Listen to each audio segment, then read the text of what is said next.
Los crossovers son de los eventos más emocionantes para los fans de cualquier franquicia. Los has visto en Marvel, DC e incluso Nintendo, pero muchas veces estos existen con un propósito meramente comercial y de corta duración. En cambio, en este multiverso de ficción, el crossover pasa a ser la base de toda una cosmología compuesta por múltiples sagas de fantasía. ¿Y qué mejor forma de hablar de este que contándote la vez que el rey de la fantasía oscura se unió a su contraparte directa? Estoy hablando del crossover de Elric de Melniboné y Corhun, el príncipe de la túnica escarlata. Creo que la mayoría de nosotros está familiarizado con el concepto de crossover, esos eventos en los que personajes de medios o franquicias diferentes suelen juntarse en un mismo espacio para enfrentar a una misma problemática. Generalmente estas colaboraciones se realizan por puro marketing, únicamente buscando atraer a nuevo público. Lo hemos visto en Marvel, DC, Super Smash Bros, The King of Fighters, entre otros. Pero como dije antes, en la saga en la que me quiero centrar hoy, el crossover no es una forma de aumentar las ventas de un producto, sino que el producto entero es el crossover. De la saga de la que estoy hablando es de El Campeón Eterno, de Michael Moorcock. Esta es una saga de fantasía oscura y ciencia ficción compuesta pues por múltiples crónicas que siguen a distintos protagonistas. El concepto principal de la saga, como su nombre indica, es el Campeón Eterno, una entidad cósmica que encarna y representa a todos los héroes del multiverso creado por Moorcock, y cuyo destino es traer el equilibrio a todas las realidades de la existencia, evitando que tanto las fuerzas del caos como de la ley deformen sus reglas a su antojo. Pero esta encomienda, lejos de ser algo que otorgue epicidad o gloria a los diversos campeones, solamente les trae miseria, ya que para obtener este equilibrio por el que luchan, están condenados a sacrificar su libertad y hasta sus propias vidas. Más allá de este concepto, el crossover cobra una importancia todavía mayor, al saber que todos los eventos de cada saga perteneciente al Campeón Eterno están conectados de una u otra forma, y muchos de los sucesos que ocurren en ciertas historias que a veces parecen confusos o inexplicables, en realidad son así porque estos son consecuencia directa de los eventos de otras sagas del Campeón Eterno, lo cual es sumamente brutal. Pero no quiero extenderme más en esta parte, ya que del multiverso de Michael Moorcock y de todo el tema del Campeón Eterno ya he hablado en un video anterior. Pero hey, no vayas a ese video todavía. Primero termina de ver este, que así tendrás una mayor motivación para saber más acerca del multiverso de Michael Moorcock.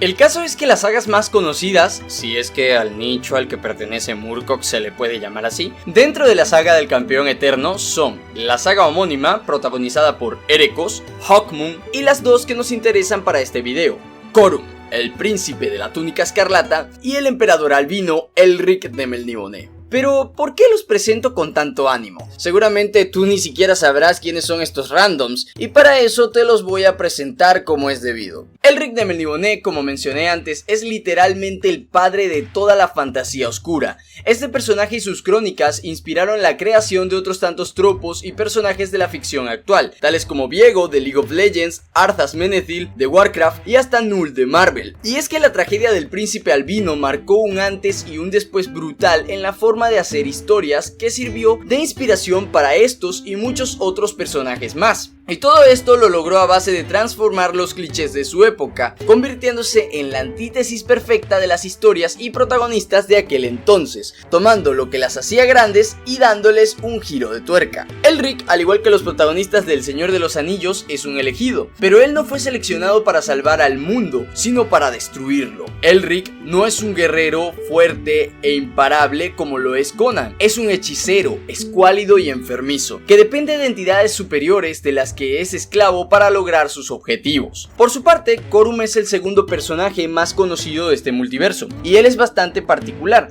ya que si Elric fue creado para ser la contraparte de los protagonistas de fantasía de aquel entonces, Corhun fue creado para ser la contraparte de Elric. En personalidad, Elric destaca por ser pesimista, solitario, melancólico, impulsivo y rencoroso, siendo que de hecho uno de los arcos más largos de su historia están dedicados a una venganza sin sentido que lleva a cabo debido debido precisamente a este último rasgo de su personalidad, mientras que Corum suele ser bastante más optimista, altruista, pacifista, y su relación con el rencor y la venganza es sumamente interesante, ya que pese a haber perdido a su familia y raza, además de haber sido torturado por los humanos y debido a ello curar venganza contra ellos, el personaje termina rechazando esta idea, perdonando a la humanidad y luchando por ellos, ocurriendo esto desde el mero inicio. Ya en detalles un poco más menores, se supone que Elric es un sirviente del caos y Corum es un sirviente de la ley. Elric está destinado a destruir el mundo aunque no quiera, y Corum está destinado a ser destruido por el mundo al que ha de salvar. Ambos son lisiados en cierta manera, Elric padeciendo de una debilidad física crónica parecida a la anemia, además del albinismo, y Corum habiendo perdido su ojo y mano. Es por todos estos rasgos que comparten, y a la vez por los que se diferencian como personajes, que un crossover entre ambos habría de ser una de las cosas más épicas e interesantes de la saga, y definitivamente lo acabó siendo, ya que por si el encuentro entre ambos no era lo suficientemente peak, este mismo involucra una de las paradojas temporales más interesantes de la ficción. Pero vamos a explicar el encuentro por partes. Para entender bien el contexto del crossover tenemos que partir desde el tercer libro de la saga de Corum, el Rey de las Espadas. En esta historia el némesis de Corum, el conde Glandif Akrae, había utilizado a uno de sus esclavos para invocar al dios del caos Mabelode, y así conjurar un maleficio en todo el mundo que hizo que todos quienes fuesen aliados o amigos en el mismo se peleasen entre ellos hasta la muerte. Al enterarse de esto, los protagonistas, uno de los amigos de Corum, Yari Akonel, prepara una poción mágica que les permitirá resistir el encantamiento de Mabelode por un corto periodo de tiempo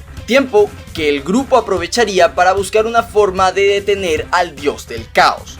Primero se dirigieron a Liumanesh, el reino de los humanos al que Corum había servido en la anterior novela, y buscan la ayuda del dios de la ley Arkin. Pero este le explica al grupo que se encuentra demasiado débil como para ayudarlos, y los impulsa por ello a buscar la forma de detener a Mabelode en la legendaria ciudad de Thanelorn, una mítica ciudad que existe en todos los universos del multiverso de Murkoch, y que suele representar los ideales más grandes de la humanidad, así como la esperanza. Sin embargo, Arkin no les dice qué es exactamente lo que deben buscar, ahí simplemente les explica que es posible que encuentren lo que necesitan. Sin muchas opciones, el grupo de Corum, Yari y Ralina, la esposa del príncipe de la túnica escarlata, suben a un barco volador fabricado por la raza de Corum para viajar a través del multiverso en busca de Thanelorn. Mientras viajan tienen una visión de un universo alterno en el que se encontraba Elric. Sin embargo, no hay que adelantarse, todavía los dos héroes no van a cruzar sus destinos. Este Elric que ve Corum en el viaje interdimensional no es el mismo Elric que conocemos en su saga propia. Es una versión alterna, ya que, como explica Yari, la visión que tienen es sobre la batalla final de esa saga, pero los elementos de la misma están ligeramente cambiados. También es debido a este Elric que, por lo que pude ver en algunos foros de Reddit, la gente cree que el Elric que importa en esta novela no es el mismo que conocemos, pero déjame decirte que sí lo es, aunque dejaré la explicación de todo esto para más adelante. Siguiendo con la trama, diversos acontecimientos llevan a que Corum y sus amigos terminen perdidos en otros universos, separados los unos de los otros, aunque no por mucho, ya que Corum y Yari terminan encontrándose en nuestro mundo, en algún lugar de Europa, en donde una hechicera llamada Lady Jane le otorgaría a Corum un artefacto mágico, un cuchillo enjollado, el cual, como le informaría más tarde otro hechicero, Boloriag, le serviría para invocar a Elric más adelante. Este hechicero, con el fin de ayudar a Corum y Yari en su búsqueda, los llevaría cerca de la Torre Evanescente, una antigua fortaleza que fue maldecida por los dioses del caos para vagar eternamente por el multiverso, y la cual podría servirles en su búsqueda. Al llegar a dicha torre, Yari se introduce en ella antes que Corum, y es secuestrado por un hechicero que habitaba adentro para que justo después la torre desaparezca frente al príncipe. Es en esta soledad y desesperación que Corum decide seguir los consejos que le había dado el hechicero antes, y utiliza el cuchillo enjollado para invocar a Elric, para que éste le ayude a salvar a su amigo del secuestro del hechicero Boilodion Ghaznagiak. Además de Elric, a esta aventura se une otro de los campeones eternos. Este no es otro que Erekos, el cual había sido enviado a este plano por motivos que aún desconozco, para qué mentir. Los campeones eternos se enfrentan al hechicero cuando la torre vuelve a aparecer en la dimensión, lo derrotan y tras separarse, los campeones Corum y Yari continúan su viaje hasta llegar a Thanelorn finalmente. De momento el crossover parece haber sido de lo más normal que hay, un encuentro entre dos héroes para vencer a un mismo enemigo. Sin embargo, todavía no hemos terminado, ya que ambos héroes vuelven a encontrarse tras el fin de los 6 libros de la saga de Corum, concretamente en 2 novelas en específico que comparten la misma aventura: Marinero de los Mares del Destino, de la saga de Elric, y La Búsqueda de Tannelorn, de la saga de Dorian Hawkmoon, en donde Corum es resucitado bajo circunstancias misteriosas para unirse a los demás campeones eternos a enfrentar a una amenaza multiversal, los hechiceros cambiaformas Agag y Gagak, quienes debido a las alteraciones espaciotemporales ocurridas en la saga de Dorian Hawkmoon habían adquirido un poder que sobrepasaba al de los dioses del caos y el orden. A este punto ya se hace notar que la saga de Dorian es sumamente importante en todo el multiverso de Murkock, pero tranquilos, pronto hablaremos de ella en el canal. En el encuentro que tienen ambos pasa algo muy importante, y es que Corum reacciona emocionado y alegre al encontrarse con Elric para esta aventura. Sin embargo, el príncipe albino no reconoce a Corum, y muchas personas en internet suelen atribuir esto a que el Elric que aparece en la saga de Corum y el Corum que aparece en la saga de Elric no son el mismo, pero esto es totalmente falso. Lo que pasa es que este encuentro es en realidad una paradoja temporal. Verás, Marinero de los Mares del Destino es la tercera novela de Elric, mientras que La Torre Evanescente es la quinta. Sin embargo, la primera vez que Corum conoce a Elric es en esta última, y la segunda vez que lo ve es en la primera, lo que quiere decir que Corum técnicamente visitó a Elric en 2 puntos distintos de su línea temporal, siendo que la primera vez que Corum se encuentra con Elric es la segunda vez que este lo hace con Corum, y la segunda vez que Corum se encuentra con Elric es la primera que Elric lo hace con este. Pero espera un momento, si se supone que el encuentro que tienen durante los eventos de la Torre Evanescente ocurre después, ¿eso quiere decir que Elric reconoce a Corum durante esa historia? Y si no es así, siendo que es la segunda vez que se ven, ¿por qué no lo reconoce? Y esto tiene su explicación dentro del lore del multiverso de Murkock, y es que en la propia historia de Elric te dejan en claro que aquel viaje interdimensional fue interpretado por el príncipe albino como un sueño, y al igual que uno, este lo fue olvidando con el paso del tiempo. Cuando se vuelve a encontrar con Corum, este recuerda haberlo visto, pero no está muy seguro de ello. Esto pasa porque en realidad todos los campeones eternos son conscientes de la existencia de los otros en todo el multiverso. Lo que pasa es que sus mentes suelen organizar la información de manera que la información que parece incoherente en relación a su entorno es descartada inconscientemente, haciendo que para la mayoría de estos, dichas aventuras alternas sean percibidas muchas veces solo como sueños. Como sé que te acabo de volar la cabeza con tanta información, aquí tienes un video de una marmota bañándose.